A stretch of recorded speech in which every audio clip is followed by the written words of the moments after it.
aux perturbations dans l'approvisionnement des carburants au Mali, l'engagement des pétroliers reste intact, celui de soulager la population quel que soit les prix. Un engagement rappelé hier à la 11e réunion du cadre de concertation entre le département en charge du commerce et les acteurs du secteur. Ensemble, il convient de renforcer leur collaboration afin de rendre les précieux liquides davantage disponibles. Youssouf Diaguité y était pour Mali Actualité. Le gouvernement du Mali, à travers le ministère de l'Industrie et du Commerce, reste déterminé à gagner le pari de la fourniture correcte du pays en carburant. C'est dire que le gouvernement réaffirme sa vigilance constante, sa capacité d'anticipation et son engagement à sécuriser durablement l'approvisionnement du pays en hydrocarbures dans un esprit de transparence, de concertation et de protection des consommateurs.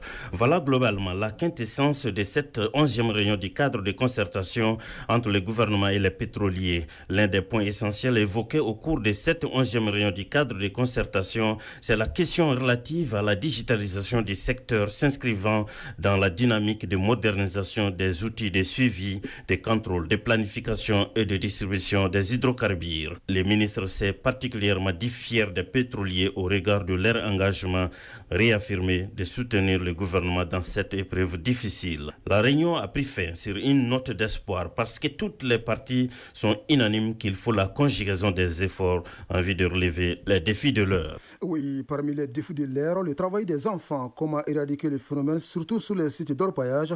Le projet Axel Africa se donne 5 ans pour inverser la tendance et mettre les tout petits sur le chemin de l'école. 5 ans, c'est la durée de la deuxième phase de ce projet dont les activités viennent d'être lancées à Bamako, comme nous rapporte Fadema Keita.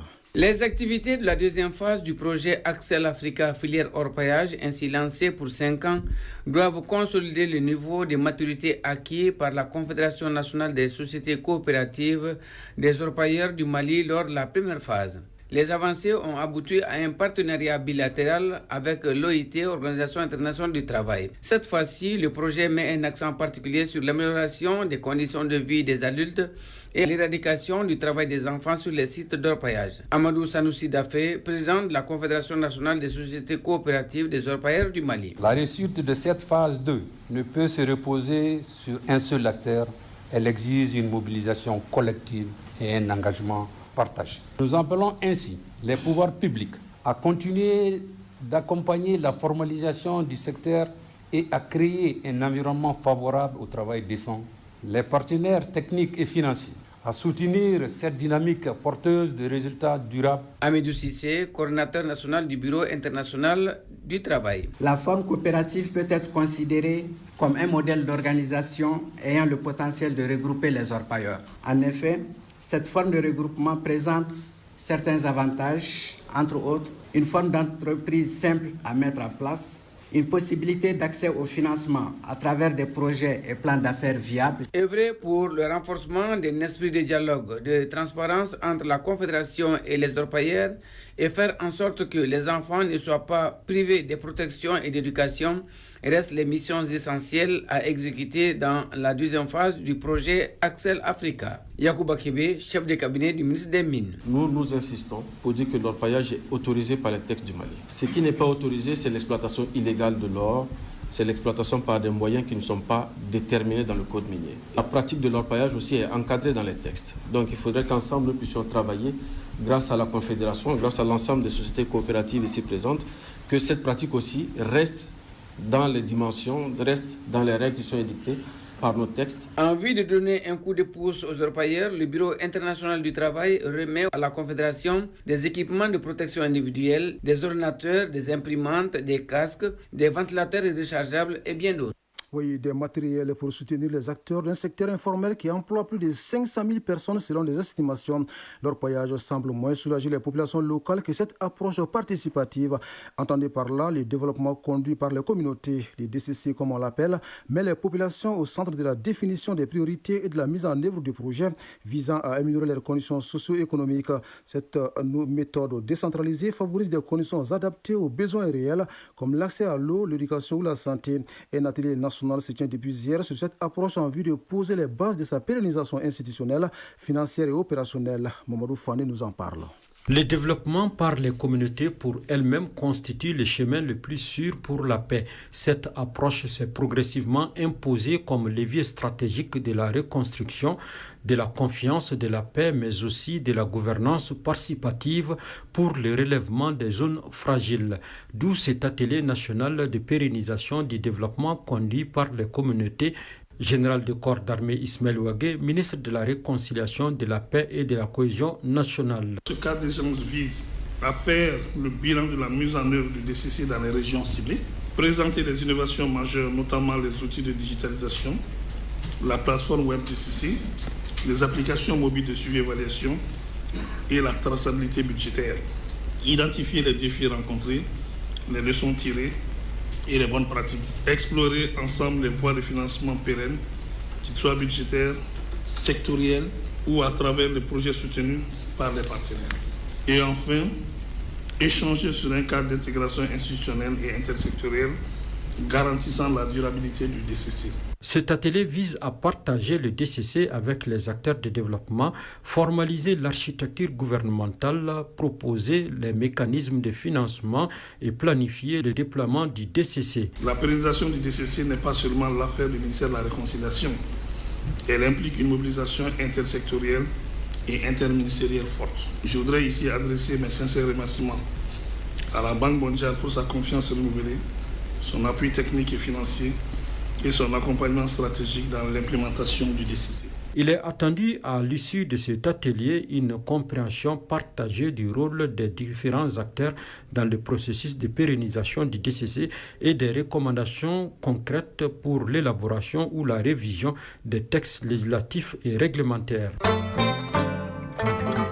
Hors des frontières maliennes, au Cameroun, des hommes armés ont tué mercredi 15 membres d'une même famille dans le nord-ouest du pays, à une quarantaine de kilomètres de la frontière avec le Nigeria.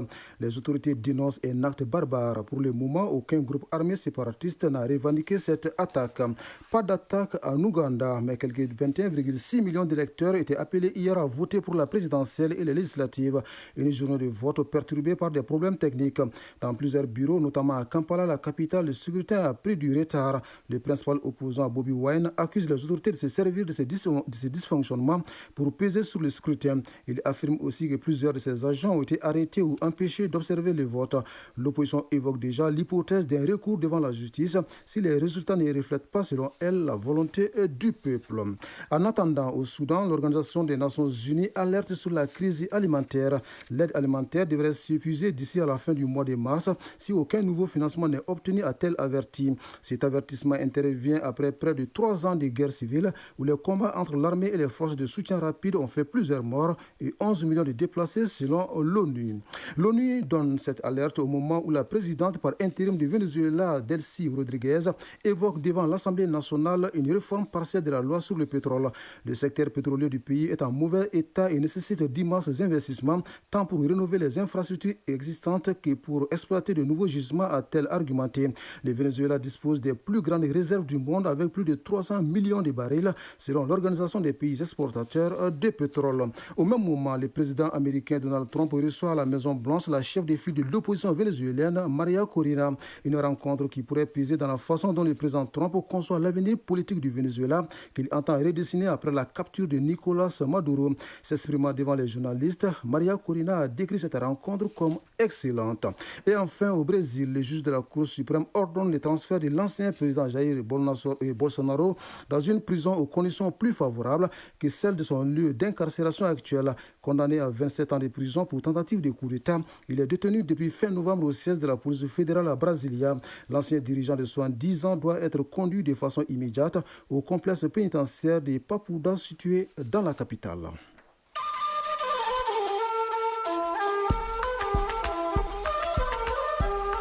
AES Actualité.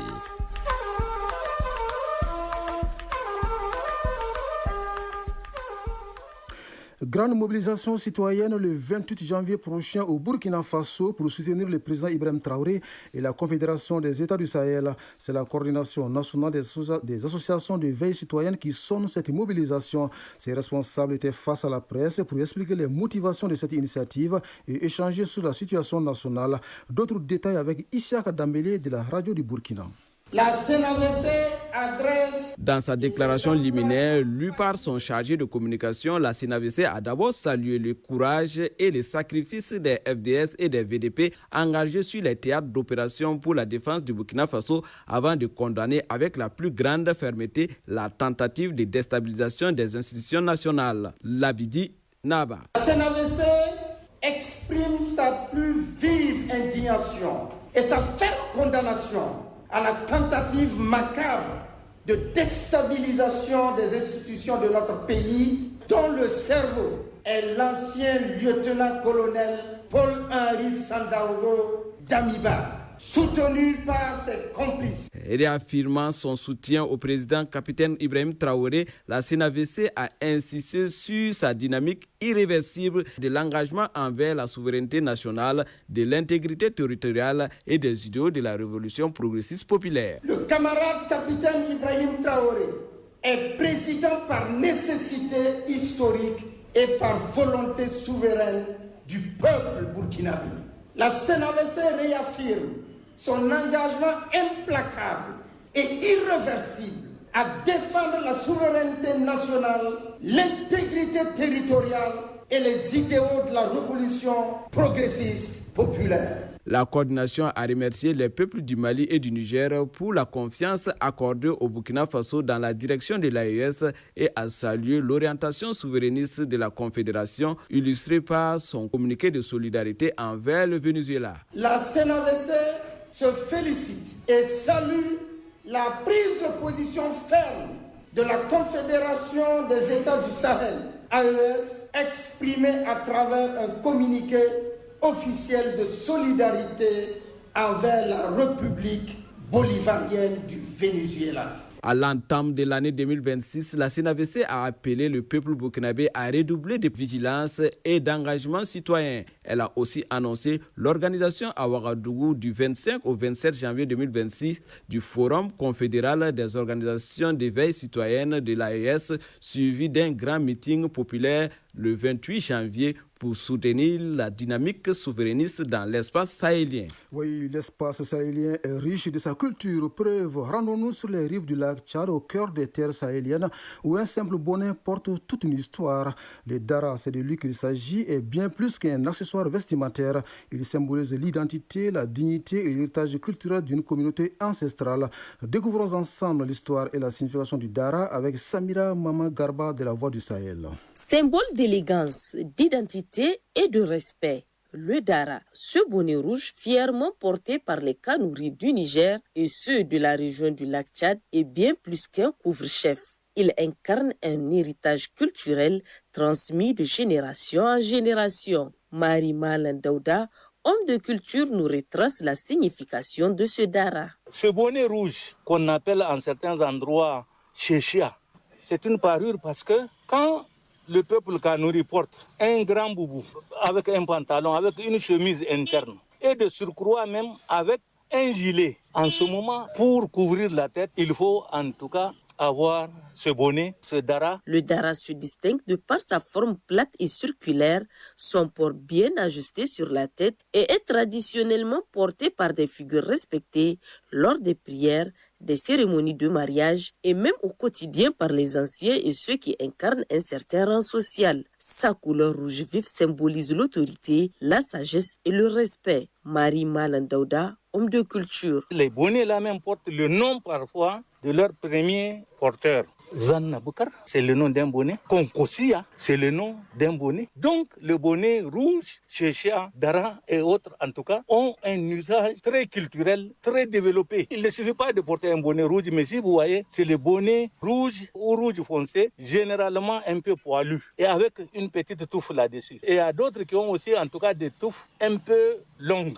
Comme c'est la coutume, si le chef porte, les princes aussi doivent porter. Et la chéchia que vous voyez, même en dehors de l'esthétique externe que vous voyez, quand vous le prenez, vous le regardez, le fond, il y a des écritures parfois arabes. En tout cas, il y a des protections internes qui font de ce bonnet un bonnet en tout cas de qualité et aimé par tout le monde. Ces dernières années, le port du dara s'est élargi et est accessible à toutes les catégories sociales. Cependant, le dara est perçu comme un symbole politique. Avec l'évolution tradition. Ce bonnet-là est devenu presque à usage politique. Et dans notre pays, le Niger, dès que vous avez ce bonnet rouge, c'est une forme de laisser-passer que vous avez. On sait quelle est votre appartenance politique. Maintenant, il n'y a plus politique, mais la tradition reste. Le Dara, ce bonnet rouge que portent les Kanouris du Niger, reste et demeure un symbole historique d'identité et un élément essentiel du patrimoine culturel. Elles font partie intégrante de la vie des enfants. Les tablettes dont il s'agit offrent des opportunités éducatives et de divertissement aux tout-petits, mais leur utilisation nécessite un encadrement parental. Il faut notamment limiter les temps d'écran et privilégier les contenus adaptés, sans quoi les tablettes seraient un outil de plaisir aux conséquences énormes, entraînant des risques pour le développement physique, cognitif et social des utilisateurs. Quand les tablettes deviennent alors un couteau à double tranchant, c'est l'intitulé du grand format de cette édition, signé Aminata Ouidrago. Comme activité récréative, beaucoup d'enfants maliens optent pour les jeux collectifs. Entre amis, ils mènent des jeux de sable, des cache-cache dans les rues et parfois au clair de la lune. Des moyens de distraction typiquement africains. Mais à côté de ceux-ci, il y a aussi les tout-petits fans du numérique. Pas de bruit, pas de course, ils ont pour amis les tablettes. À peine âgée de 4 ans, Mariam Kone maîtrise parfaitement chaque coin et recoin de sa tablette. Ses petits doigts glissent sur l'écran à la recherche de ses applications favorites. Sur ma tablette, il y a des applications de dessins animés comme Barbie et aussi des applications de calcul. Mariam Kamara, mère de Mariam Kone. En plus des jeux, nous avons aussi installé des applications d'apprentissage de l'alphabet français et de calcul. La famille Kamara, située à Lafiabougou, fait partie de celles qui sont pour l'utilisation des outils numériques par les enfants. Après l'école, chacun récupère ce qu'ils appellent leur deuxième professeur à domicile, la tablette. Place à la navigation sur le net. Jamila Kamara, élève.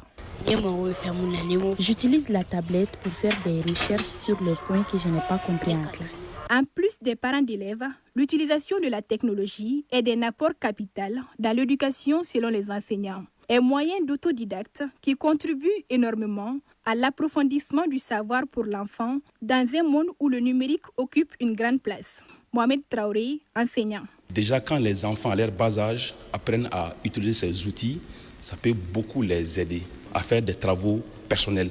Certaines écoles, déjà depuis le bas âge, commencent à initier les enfants à l'outil informatique. Donc ceux qui utilisent déjà les tablettes à la maison ont un avantage certain sur les autres. Quand les règles d'utilisation ne sont pas respectées, ce qui devrait être bénéfique pour l'enfant peut produire l'effet contraire. L'enfant qui utilise beaucoup les tablettes, ça peut vraiment avoir un impact négatif sur sa concentration et leur capacité aussi de mémorisation. Et ça excite aussi les enfants à pouvoir avoir des gratifications immédiates. Pour beaucoup de parents, l'utilisation des tablettes est le meilleur moyen pour canaliser l'enfant. Mais la plupart d'entre eux ignorent complètement les dangers auxquels ils exposent leur progéniture.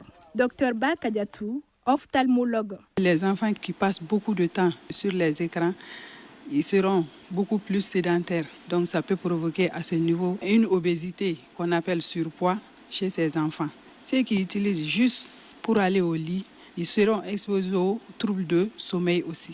Et les difficultés à se calmer seuls. Tant qu'ils n'ont pas ça, ils seront toujours agités. Les yeux se sèchent, ils n'ont pas assez de larmes. Donc ça leur provoque des petits problèmes de démangeaison, sensation de corps étranger, des picotements. Ça peut provoquer beaucoup de myopie. C'est pourquoi actuellement dans les écoles, on voit beaucoup d'enfants avec les lunettes. Les contrôles parentaux, le respect des temps d'utilisation sont entre autres les mesures conseillées pour minimiser les désagréments. Mohamed Traoré, enseignant. Il faut que les parents contrôlent le temps d'exposition à ces appareils. 1 à 2 heures par jour, ça suffit. Vous pouvez voir des enfants qui passent toute la journée avec des appareils, donc ça peut avoir un impact négatif sur l'évolution psychologique même de l'enfant.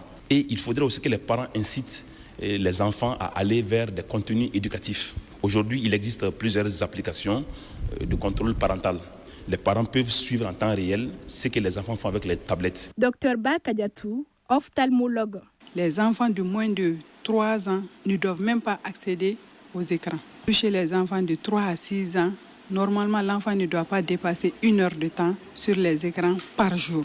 entre 6 ans et 9 ans, ça doit être de façon progressive, mais toujours ça doit être sous contrôle parental jusqu'à 18 ans où l'autonomie peut leur être donnée. À défaut de l'interdire, médecins et enseignants priorisent une utilisation plus saine et modérée des smartphones et tablettes par les enfants. S'agissant du développement de compétences, les livres et cahiers seront plus utiles et sans conséquences. Oui, livres et cahiers plus utiles et sans conséquences. C'est sur ces conseils que s'achève cette première tranche d'information qui vous a été servie par Mamadou Boubacar Diallo à la mise en onde, à la mise en ligne Abdoul Aziz Koulibaly et au micro Brahma Traoré. Retrouvez Fousseri Diarra pour la lecture des avis et communiqués juste après le journal La Canne, une présentation de Foutigui Tunkara. Les prochains rendez-vous avec l'information, c'est à 13h. Grand merci à vous de nous avoir suivis. Excellente journée à vous, où que vous soyez.